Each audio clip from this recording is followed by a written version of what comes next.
My lovelies, what it do, what it do, what it do. This is Yaakov coming straight from that Spiker Star, aka the Messenger, aka the Virgo Goddess, aka the Daughters of Zion, aka that Topaz Gem, Sapphire. Hey, listen, always have a message for you, but it's up to you to discern what Ms. Yaakov was trying to say. Remember, I'm just outside looking into your world, seeing things that you just don't see, okay? But this here, the name of this is called Was He Right? Let's get into this clip from Yaron Reuven. Hold on. World War III, you want to call it the end of all wars, whatever you want to call it, it's called Gog and Magog according to the Torah. This war will start with a war between Ishmael, which is the Muslims, and Edom, which is the Christians. It's going to be a world war. Initially, they're going to kill each other, fight each other, try to destroy each other, but then they're going to turn around, stop the fight, and then both of them attack Israel. Obviously, the war is never going to stop. It's going to be a continuously built war and so on, but at some point, the Mashiach is going to come. The Jewish Mashiach is going to come. Not the Christian Mashiach, not the Arab Mashiach. The Jewish Mashiach is going to come, and the war is going to take the next big step. Once the Mashiach, son of David, will come, he will fight against the enemies of Am Yisrael. He will defeat all of them. 2/3 of the world are going to die, are going to be destroyed during these wars, some at different parts, but 2/3 of the world will die in a short period of time. Gaon Vilna says 8 minutes.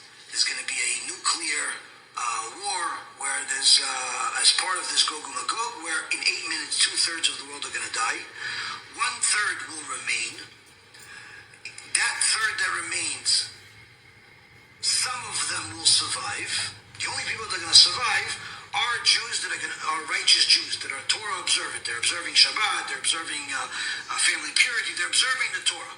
That is what gives us a right to exist. The Gentiles, they have to observe the 7 Noahide laws, which are fewer but not necessarily easy. Once the Mashiach comes, once it is clear to everyone that the only divine document that has ever existed and exists today is the Torah and nothing else. Not the Quran, not the New Testament, not the Buddhist teachings. That means that everyone is going to accept or reject it. There's no middle ground. Either you accept it or you reject it. This is going to be the process. This is going to determine who's going to survive, who's not. People that accept it 100% are going to be the part of the people that survive. People that reject it, fight against it, are going to be part of the 2/3 of the world that die.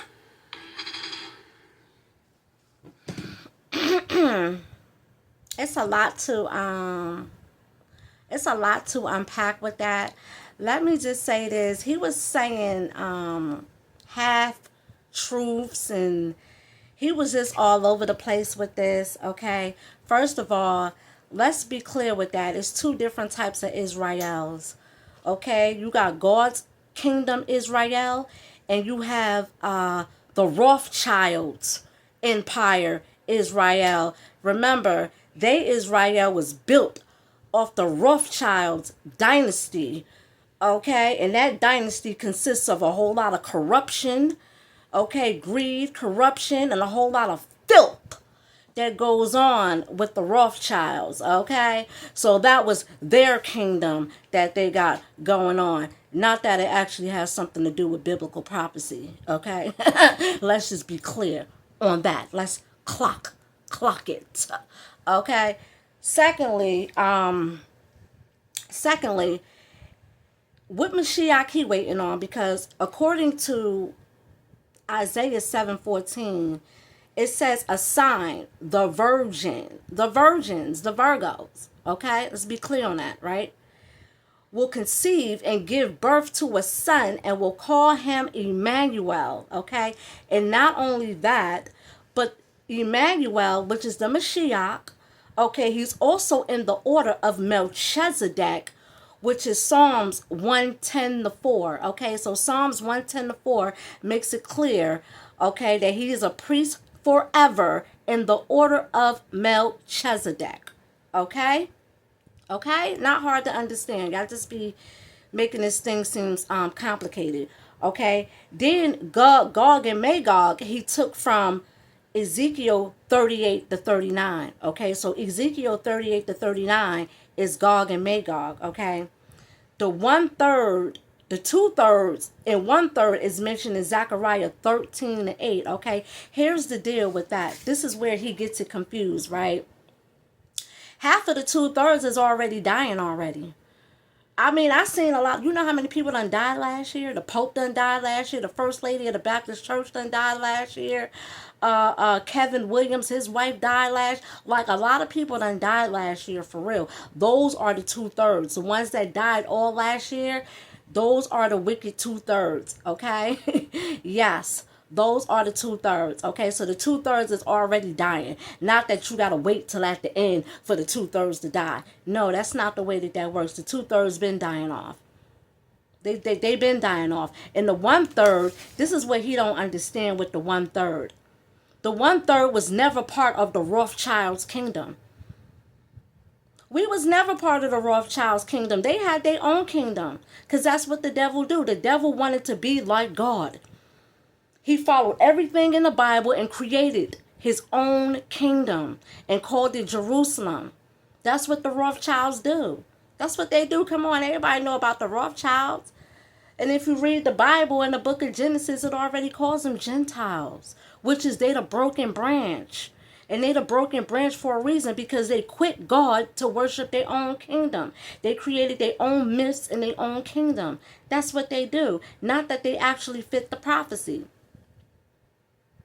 So the 1/3 was never ever part of their kingdom. And then the 1/3 came to them and told them to denounce their organization, their wicked organization. And they refused to denounce their wicked organization. So therefore, Yoram Reuben and all them people part of his organization is already part of the 2/3. So he's going to get defeated anyway. So what is he talking about? What is he talking about?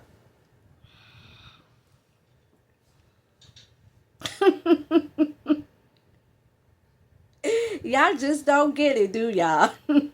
Don't worry. Don't worry. You gonna get it. You gonna get it. You gonna get it. You can't have your cake and eat it too. You had your regime already. You had your regime. You ate the bread and drunk from the bloody royal cup of the Rothschilds. You had your kingdom already. That was it. That was it. You enjoyed your smoke and mirrors. Now the hourglass is up. There's no more sand in the hourglass for that. It just is what it is. But anywho, I'm about to get on out of here, man. The 1/3 was never part of their kingdom. If anything, they shut the 1/3 out from their kingdom. The 1/3 came to them. But see, this is what happens when you worship lies. You worship lies so much that you wouldn't even know the truth if it slapped you in the face. The truth could be right in front of you, and you ignored the truth. But nonetheless, the Mashiach was in front of their face the whole entire time. Where did the Mashiach go that he has to return? He was in front of your face the whole entire time. What is he talking about? The Mashiach never went nowhere. Never went nowhere. And that 1/3 worshiped God. They didn't worship political regime. The Rothschilds dynasty is built off political regime. The presidents Truman and President Truman and this was before Trump was even born. Okay, yeah, the Rothschilds and the Rockefellers, their regime. Okay, their regime was built off of blood money, dirty blood money. They had their kingdom already. It's over. You was up already. Only thing for you is to come down. Down. That's it. It's the 1/3. It's the 1/3. Their time is to shine. You had your time to shine already. But anywho, I'm about to get on out of here, man. Yoram Reuben was all over the place, man. This is straight up all over the place. Anywho, I'm about to get on out of here. It's that Spiker star, the brightest star, the constellation. Hey, listen. It's all about the 1/3. That 1/3 was faithful to God. faithful, faithful, faithful. You got to be faithful to him, not your political regime. They was faithful to their political regime. Everything they ever did was always in the works for the Rothschilds and to please man, not to please God. Like Dr. Umar said, and I'm going to keep on saying it, religion is an institution created by man for the works of man. Doesn't have anything to do with God. Anywho, that Spiker star, the brightest star of the constellation. Looking into your world, see things you just don't see. I'm out.